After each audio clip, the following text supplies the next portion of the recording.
Who's Next show. You all know how we do here. We are usually focusing on the next artist, the next doctor, the next dentist, the next entrepreneur, the next congressperson. And every once in a while, we have very special guests like filmmakers and cast of film. So I'm very delighted to introduce to you all, we have the cast of Dry Places. Woo! So Theo, I'm gonna allow you all to introduce yourselves and tell all of the many roles and parts that you play in this production, and then we're gonna just dive right into our conversation. Great to be with you today. Theo Bray, writer-director of Dry Places. I actually play a role in the film as well, so I'm glad to be here. Yes. Yes, I'm Cortina Jackson. I play the counselor, Stephanie, and kind of work some behind the scenes stuff as well. So very excited to be here. You got that counselor voice. I almost laid on the couch when you said it. Said your name, almost laid down. And I'm Courtney Johnson, and I play a role in this great film as well. I play Lisa, the tax preparer. So it's a very awesome film.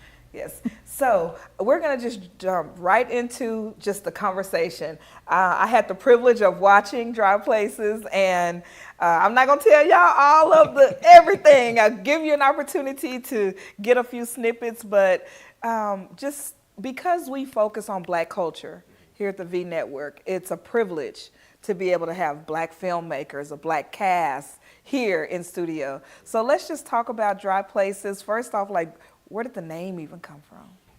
It was actually weird. It was born out of my own brokenness. Just going through seasons of life, realizing that I just can't do things without the Lord. Not that I was trying to, but then so it was a combination of my own journey and then other stories and other people that I knew that were walking through some challenges, and it was just. I just felt impressed by the Lord. Hey, I need you to do something, write something, say something to the people, speak to this. And so out of it, came Dry Places. Yep, absolutely. The name alone, when you see that, you're like, I got to see what they talking about. What is this about? So, I love that because it's kind of like a biography and an autobiography between your life and other people's lives.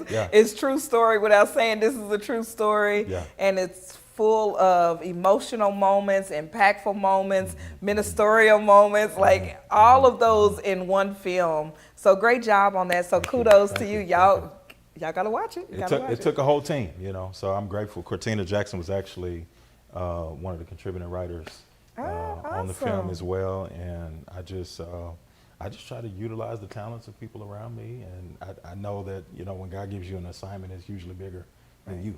Right. Yeah. Yeah, I love that about you because, you and I years ago, I don't know how many years back, Kayla. Yeah, that was 2017. Yeah, so, that many years back, an opportunity to work with you, be a part of your film, get some different credits and stuff like that. It's still getting views. I got somebody that inboxed me today. Hey, I was looking at Kayla on Tubi, and I was like, oh, okay, cool. So they were excited about it. Yeah, awesome. So let's talk about how you felt when you got the story. You always have to have someone that like you trust enough to be like, hey, this is my baby that I'm thinking about. Take a look at it. What do you think? Do you want to add something to it? All of those things. So when you got the storyline and even the opportunity to, like, how did that opportunity look for you to be take a part in writing or helping to write? Well, I'm so blessed, to have the friendship that I have and that trust that has been built, where we were able to collaborate on a couple of great things. And so when he presented this story, it really resonated because being married before, I understood exactly, some of these dry places that people experience in marriages and relationships. And so the way that when I read the script, I was like, oh, this is going to be impactful because it's relatable, because people are experiencing this, because I even experienced this, so I understand completely where the story came from. And so when he allowed me in the script to play the counselor, I was like, that's what I do. Like, that's what I do anyway. Is that like your life, your career? It's not. I'm actually a motivational speaker. I could tell. Thank you so much. So yes, I mentor a lot of women in domestic violence because that's a place that I've come from. And so I understood completely, you know, about some of these things in relationships that we take for granted, you know, taking each other as a couple for granted, and Right. just really understanding that. And so to come across as the counselor in this role, it Right. made it very easy to write that, because it's something I would say anyway. It's something I would do because I come from a place of understanding and Yeah. a place of God, and, you know, just kind of giving it a different perspective of Yes. the normal counselor. Yes. So Courtney, I want to hear from you, but I got to talk about this. You said about how spouses sometimes take each other for granted. And I think about when in the movie, they're sitting at the table and he's like, I got a raise today. And nobody even, it's like the wife kept going and she went on to the next thing. I'm like, dang, nobody, Yes. we're not celebrating that daddy got a raise, baby, you got a raise. You know, so it was just those little small things that when we're in the hustle and bustle of life, if we don't watch it, we'll take those things for granted. And it does like start pushing a person away or create like dry patches and dry places in a relationship, you know, because now I can't come celebrate with you, you know, because this is the place that I'm supposed to be applauded. I'm the man of the house. I'm the breadwinner, and y'all, I got some more money coming in. Right. And everybody was on their own agenda, and that piece of the story was told so perfect. I was like, wait, what? Exactly. So I went back, because I do this, and I looked at the expressions of everybody at the table, and nobody cared that daddy got a raise, a promotion. Nobody cared that daddy got a promotion. You know, so to your point. Yes, you know, unfortunately that happens. You know, even in relationships, for instance, you know, husband, you've seen him wear that shirt every day. He comes out of that same shirt. You've seen it a million times. Mm-hmm. You may not compliment it, but you know he may go out and get one compliment. Hey, nice blue shirt. And that just, you know. Yeah, it's like I get, because, and this is a whole nother topic for a whole nother day, but I do believe that we as African-American women miss our opportunity to uplift kings. Yes. Like, you got a king that the Lord blessed you with a husband. You have this king right here, and you're so busy in, can you buy me this? We need to do this, blah, blah, blah, blah, blah, that you miss the small opportunity to just say, dang, king. Right. Yeah. You know, Talk to 'em. it's just a little. It just takes a little bit, and because I think, you know, it's not so much that he's looking to be loved. Okay, yeah, I know you love me, Right. but do you accept all of me, and do you appreciate just this little small thing? They got your edge up, looking like, dang, okay, Right. all right. You know, it's just No, those seriously. small little things that it doesn't take anything out of your whole day or your whole life just to uplift someone. You know, as a woman, I make sure that I'm like, all right, sis, you better Right. work that. Right. But at home, I can walk right past him and never be like, all right, babe. Yeah, so let's hear from you and your perspective when you read the script, because we're just on the script, right? Right. And so a lot of people around me have been married. I am almost 40 years old, never been married, don't have any children. So the way it resonated with me as far as being single was very impactful, because I have been single for like, say, 10 years straight. So definitely with some dry areas, some dry places. And I was like, Lord, what is it that I am doing wrong? What is it that I'm not doing enough of? And God was like, you need to first be content with me. And then also you need to just be patient and wait for me to send instead of you going to get, because what I send you, it's going to be great. You're not going to have to, you're not going to have to question anything. But so the part in this film that I play, which is the tax preparer, it's kind of like a comic relief, I think, for the for sure. for the film. For sure. But it definitely helped me as far as like the whole script in its entirety, helped me understand how I should view things and how I should do things, and what I shouldn't do, because it gives you both, Right, you know? right. So, but Because the don'ts are unspoken, even if you don't see somebody saying don't do that. That don't is like right in your face. So, you know, we have these ministry moments sometimes on the Who's Next show, and I just want to take this moment to say to someone who's watching this, if you are married, don't miss that opportunity to appreciate the God-given gift that you have received. You know, good times and bad times, you said I do to it. So then cultivate it, appreciate it, celebrate it. Like, why not? Yes. You know, like, why not? Right. Absolutely. What's the use of getting married? No. You know, Exactly. it's like you get a thing, you get a pass to do a whole bunch of things that single people can't do. No, absolutely. Yes, that's so true. You got a license to do some stuff. So appreciate him or her while you doing the stuff that we can't do. You know, Absolutely. you know. So let's talk about just like the overall synopsis of Dry Places. Just kind of, let's unpack it. Okay, so Dry Places centers around Omar Jacobs, devoted community man, family man, who he unexpectedly runs into an ex-lover. And so now he is left with this quandary of sorts, whether or not to succumb to the temptation or hold dear to the things that are, you know, valuable in his life, his family, you know, et cetera, et cetera. Even when being unappreciated and looked over and not treated like a priority. Keep going. Yeah, so I mean that's the you know, in a nutshell. And I wanted to tell the story.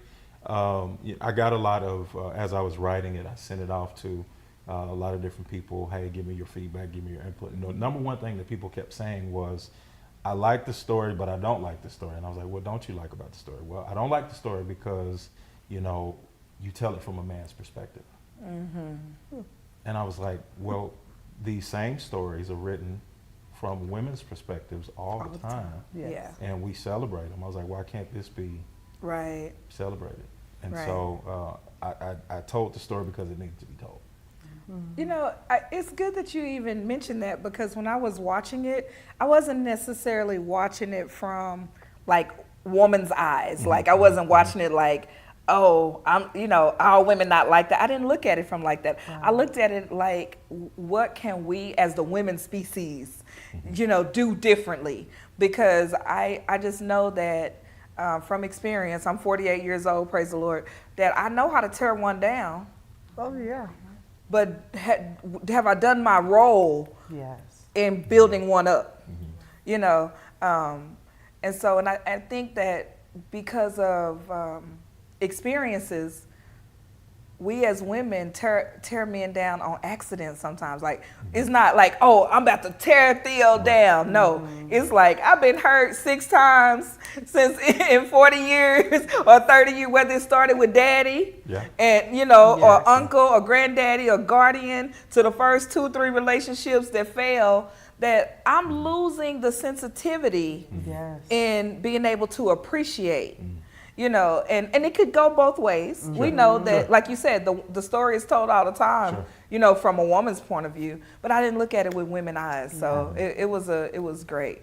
So continue. Here it is. No, so he has this this struggle, and he's not just a guy that just wants to go wild out or anything like that. But over time, so one of the things that I want to show with this story is that a lot of times, you know, people think that men cheat because they want sex. Why do men cheat? No, I'm just kidding. I'm just And kidding. so I did as I was writing the script, I did a lot. I'm sorry, keep going. I did a lot of research, and I did a lot of study into the psychology of why people cheat. Yeah, that's good. And one of the things that I discovered was it was a desire for intimacy. Yeah. And so, you know, people confuse sex and intimacy. True. Oftentimes, but so we highlight that in the story. So he's on this quest throughout the story for intimacy. Yeah. You know, if he wanted sex, he could have got that at home. You Yeah. know, but he was on this quest for intimacy, and sometimes people fall into the wrong arms. That's true. You know, when you think about intimacy, talking on the phone creates intimacy without ever touching someone. Could create. Could create. You know, that's why as a counselor in the mentor type, you know, motivational piece, we do know that all cheating is not sexual. Right. Sometimes it's these emotional relationships that get built on the outside because she now knows how to cater to. You supposed to be tutoring my child, but I'm looking at you. Right. Y'all gotta watch the film. I know. Just watch the movie. Yeah. You know, but again, she knew how to appreciate that you were brilliant in the film. She knew how to appreciate all the things that the wife was like, oh yeah, he's smart. I know. I married a smart man. Whatever. You know. Right. Versus that parent, everything about him was like the stuff for, you know. And so those emotional relatietships can come from that and create a dry place in the other, but it's flowing on the other side. No, it's true. It's true. Very true. Yes. Very true. So what, you know, let me let you continue so that we can just. Well, I mean, so I wanted to just pull that out, and then, you know, you see, and I don't want to give too much of the story away, but at the point that he comes into the tax office, Yeah. you know, at that point in his life and the arc of the story, he had checked out. Yeah. And so I wanted to even show that Yeah. you know, it's not just women that can check out in a relationship. He had checked out, you know, in the story. And so her character, the character of Lisa is so significant because she provided for him a necessary challenge in a moment where he had to look in the mirror. Yeah. Yeah. And really, you know, see things for what they were, and to really, you know, ask himself the question: do I really trust God? Yeah. Absolutely. The way that I say Yeah. I do, because a lot of times we can give lip service to things, and Absolutely. you know, his faith had to be tested. Yeah. Yeah. Quite a test. Go ahead. I can see you. Yeah. Quite a test. You know, we were talking about that intimacy and the sex piece. You know, I will just say, not all men cheat. Not all of them do that when confronted with what you would think a beautiful woman. Right. But sometimes what is lacking is that intimacy. You know, there's the term of having a work husband and a work wife, somebody you're always around. Yeah. And unfortunately, a lot of those, you know, sometimes bonds are formed because you don't have to live with that person 24/7. You're there at work. Right. You laugh at their silly jokes. You may just give a little nudge all the time, hit them, you know, and just, you know, just that little bit that, wow, she always laughs at my jokes. And, you know, she cares. Like, oh, do you need something to eat? You want me to grab you some lunch? Yeah. You know, those little things you begin to form, you know, those bonds, because everybody have basic needs, and love is definitely one of those needs where you want to be accepted and you want, you know, and so it's important at home, you know, to, as I said earlier, not to take those things for granted, because it's so easy. It's so easy to fall into, you know, into that, you know. So I know that you all are wanting to watch it and so forth. What we're going to do is we're going to take a short break and allow you just to get a snippet of Dry Places, just enough to wet your palate, because you got to watch the whole movie. But stay tuned. Just take a look at it now. What are you doing? Man, come on. Come on, what? We were already out the door, you said. And we're on our way in the door because we got to worship. Just 5 minutes, man. Come on. No, I got you later. You got me? Everybody don't have a perfect marriage. I feel invisible at home. Something's going on that maybe you're not saying. I mean, are you okay? It's like he can't, like he doesn't like me. I don't want to be married like this.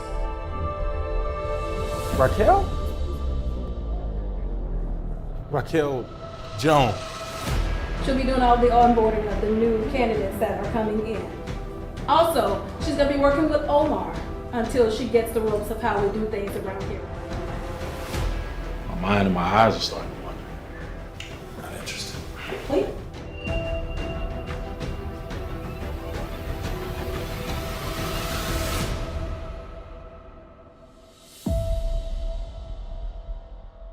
The only perfect marriage is God's marriage to the church.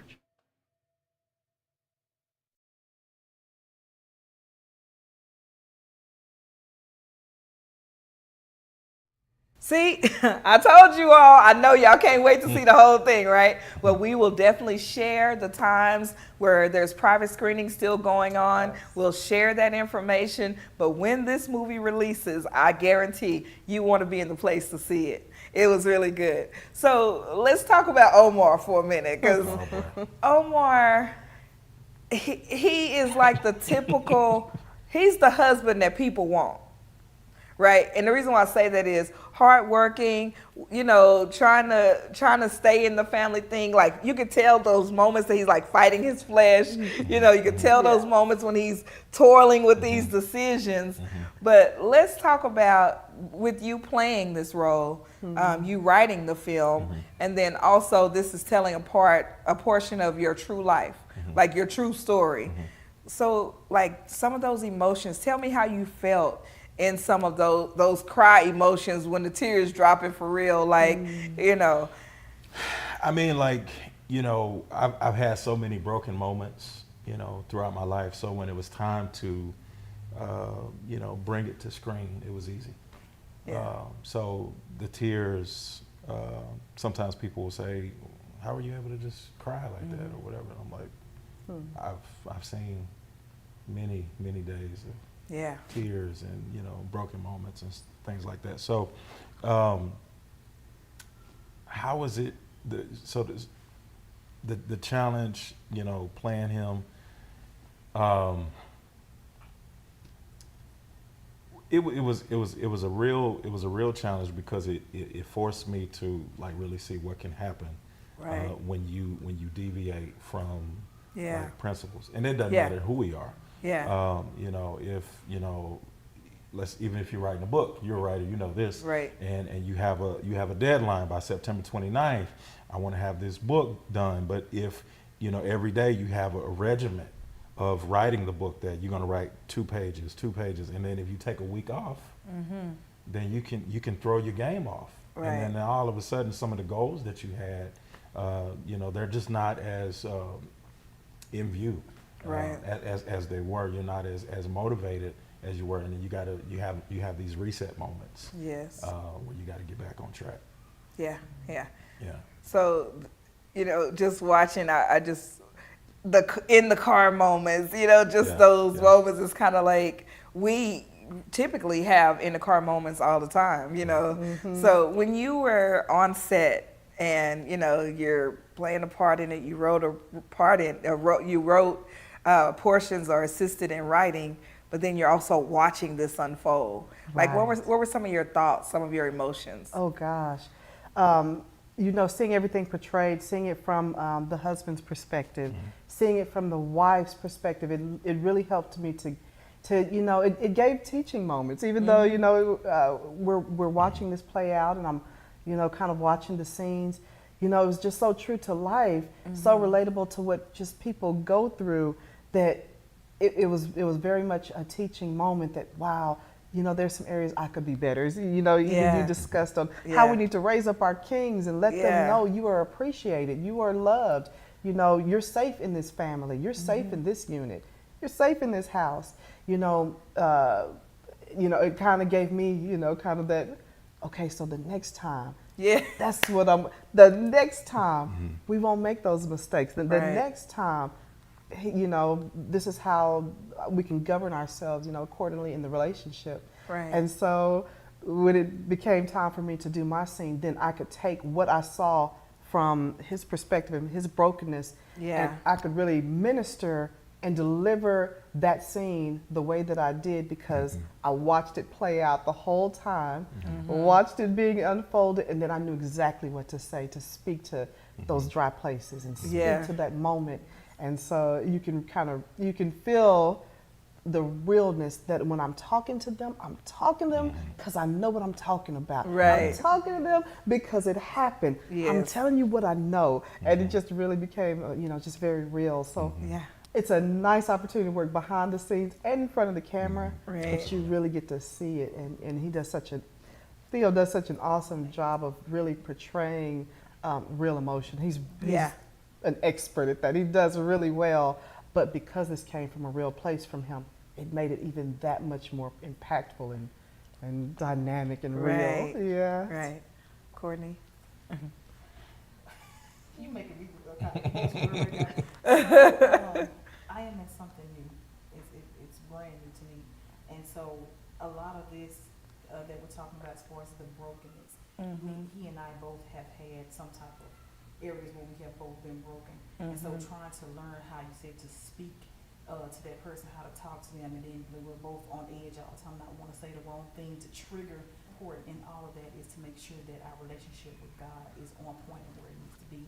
Yeah. Because being equally yoked is, of course, is so important. Keeping God at the center of everything is what's going to allow. You may have those rocky moments, you may have those dry places, but God is going to be the water to that. You know, I love so it. that's kind of what I look at when I saw this movie. I was like, man, this is real good, and it's so refreshing to see it come from a man's point of view. Yeah. Because my guy friend now, he's like, I've never had somebody to speak into my life, to pour into me, to say, hey, you're doing a great job, or Right. you're going to be this, you're going to be that, and has down moments sometimes, but being able to minister to that person, being able to pray for that person, because at the end of the day, although that physical, you may see that physical, but that spiritual, it's going to be where it's at. It's going to be most important, because when you're down and when you can't get to that person right away, you got to know how to pray. You got to have somebody around you that knows how to lift you up and build you up in those areas that you're torn down. So I love it. Stuff. I love it. Wow. I love it. Wow. So, you know, one of the things you said was about if you don't deviate from the principles. And that's almost like, you know, we know that we're Christ-based, you know, we're Godhead-based. But in any religion, there are principles. And when you deviate against the principles, then you start knocking down your ability to stand, your strength, your stamina starts to dwindle. You know, everything, that's your strength, right? The principles, why does the Bible tell us to meditate on the principles? You know, we stand up on the principles. You know, we live the principles. The whole what would Jesus do? It was about the principles. And like you said, there's not a lot of people that live a lifestyle of the principles, because one of the principles for us to lift up each other is not related to a sexual relationship. You know, our principle to pray ye one for another is not based on just my spouse. You know, these are life principles that have been delegated to us to live by. So when you think about that, it becomes such an uncommon thing that people almost don't know how to take that.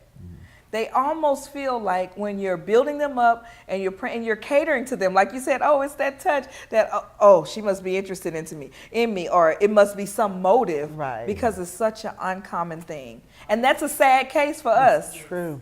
I'm speaking for the women now. Like, so that's a sad case, women, that when a man encounters someone that is just genuinely kind, that they're not sure if it's real. They think it's a motive. Or they think, you know, like, oh, what's wrong with you? You too nice. What's wrong with you? Like, you really crazy on the other side. Like, you know, they looking for what's the flip side? What's that hidden thing? Because this too good to be true. And it's because it's so uncommon. Versus that should be the common thing.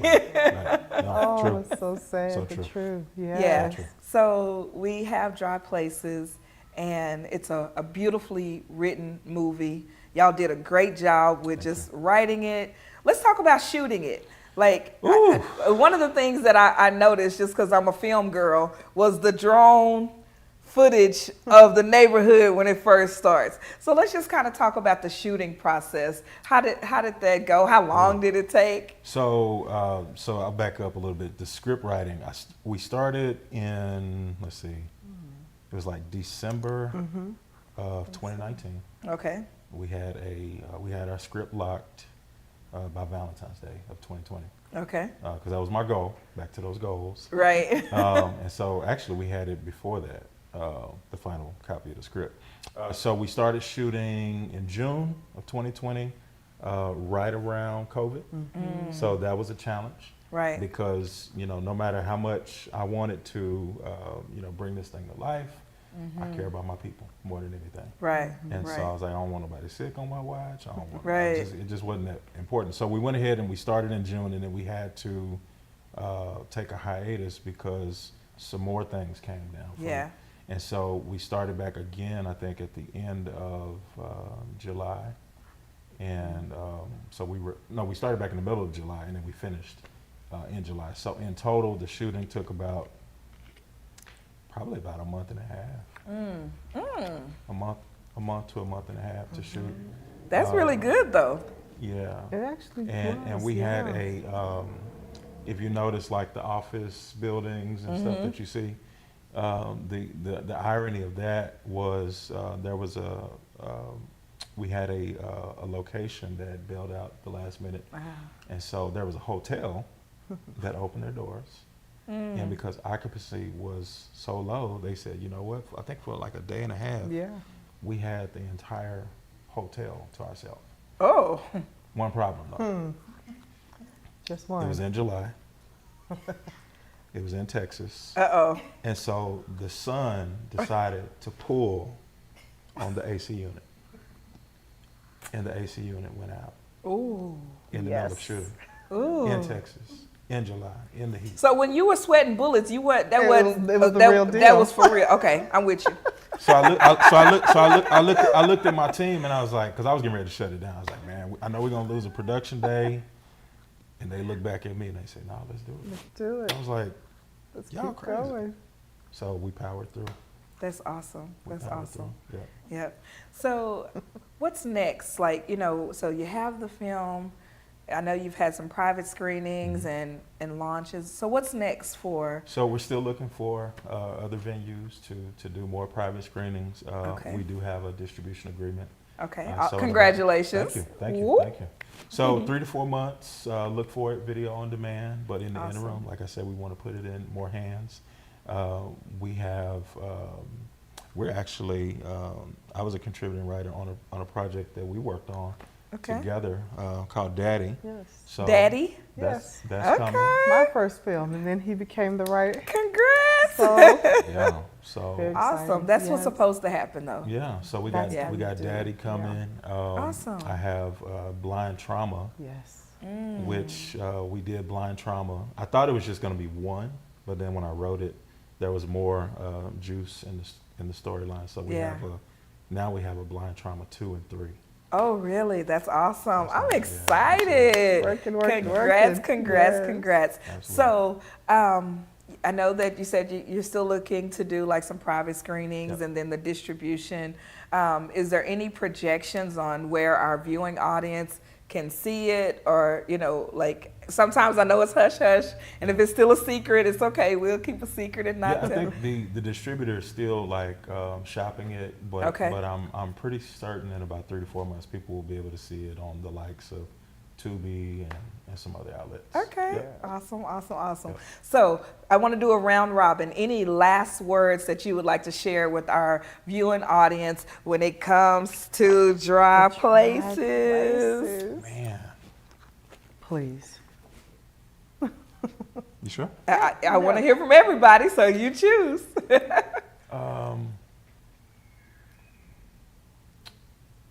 Edgy.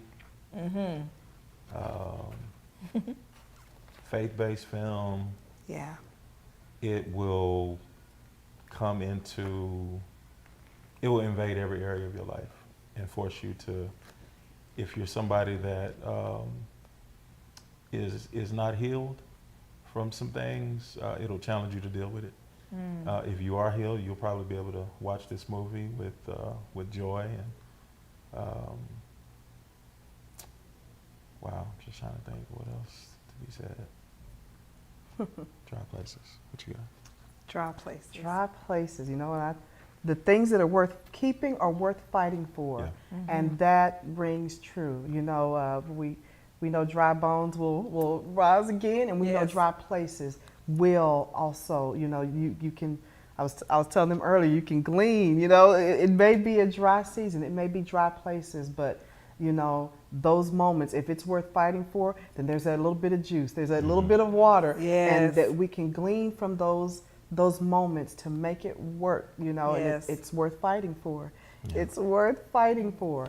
And That's so, good. yeah. Yeah, That's and I was good. going to say one other thing, just in life, but you know, specifically speaking to marriage in general. Oftentimes, the most overlooked person in a marriage is not your spouse, it's God. Mm. And so, Drop the mic. Whoa. Whoa. That's Yes. good. It's Courtney. So I'll say this. Almost every relationship starts off super nice, super dope, super great. Everything looks so good, and then when you get a few months in, you're like, okay. Side eye. Bored. Yeah, flag here or there. But you have to really work at, like Cortina said, Yeah. if it's worth fighting for it, find that little ounce of whatever it was that was going on in the beginning that you love so much about that person. Think about those things. Because if you look at something for another second or you entertain something for another second, eventually that ain't gonna look Yeah. great months down the line. Yeah. And so, but you don't want to get yourself too caught up off of that. You want to make sure you focus on home. Focus Yeah. on home. So Dry Places is a very good movie to go see. It definitely teaches you a lot as far as marriage and how to strengthen it. Right. So just because, let's just talk about the other cast members real quick. Let's just talk about the full cast. If you'll oh my just goodness. if you'll just say something So about many of 'em. yeah, so that you can. Yeah. You know, if you could just say something about them, the role they played and why. Because even though they couldn't be here, Yeah. you know, y'all did this. Yes. So, let's Cassandra Mills, who plays my movie wife, Melanie, that was actually her first time in front of a camera. oh, you couldn't tell. And She did a great she job. did, She killed it. She Yeah. did Really amazing. did. Yeah. Cameron Patterson, who plays the husband of the mistress that Omar connects with in the story. He and I have worked together on several different projects, and he did an amazing job. Cassandra Jackson, I want to say that was like her first. She's done other film, but I think that was her first lead role. Oh, okay. So she made that role memorable. And so in the writing, in the shooting, even if it was down to the delivery guy played by Matthew Simmons, I tried to do everything I possibly could to showcase and highlight every person. A lot of times when you see a film, you got a few shining stars and then everybody else is just kind of dim. So I tried to do everything I possibly could to make sure that we all could shine. And that's one thing about you, period. Just anybody who's worked with you, they know that you are big about, sharing the stage, sharing the light, sharing opportunities. So kudos to you, because that's what we have to be, when it comes to Black culture and Black film and Black excellence. Sure. So kudos to you all. Thank you all for coming. We got Dry Places. Awesome. Thank you so Dry much for having us. Places. Woo. Awesome. Thank you. So we'll see you next time. It's been Moments with Mona in the Who's Next show. Dry Places.